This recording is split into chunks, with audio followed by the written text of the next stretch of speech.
This is Kolkata TV's podcast news. আপনারা শুনছেন পডকা। অ্যাডিলেডে ফের গোলাপি আতঙ্ক, ব্যাটিং বিপর্যয় ভারতের। আমি শুভাঙ্গী, শুনুন বিস্তারিত। অ্যাডিলেডে ফের গোলাপি আতঙ্ক।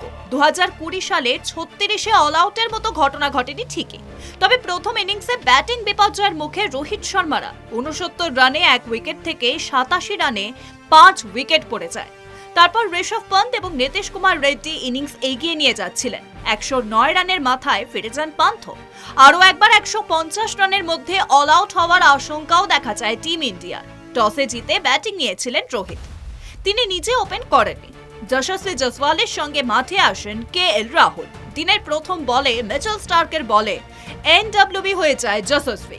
এরপর শুভমান গিল এবং রাহুল ইনিংস এগিয়ে নিয়ে যান। স্কট বোল্যান্ডের বলে আউট হয়ে গিয়েছিলেন রাহুল, কিন্তু নো বল ঘোষণা করেন আম্পায়ার, যদিও ভাগ্য বেশিক্ষণ সঙ্গ দেয়নি তার। স্টার্কের বলে খুঁচা দিয়ে ফেরেন রাহুল। এরপর প্যাভিলিয়নে ফেরার ছোটখাটো মিছিল শুরু হয়। পরপর আউট হন গেল, বিরাট কোহলি এবং রোহিত শর্মা।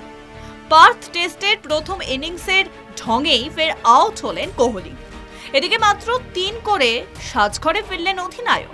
নতুন গোলাপি বলের সুইং থেকে তাকে সুরক্ষা দিতে 5-এ নামানো হয়েছিল, কিন্তু বোল্যান্ডের বলের সিম মুভমেন্ট তার ডিফেন্স ভেঙে দিল।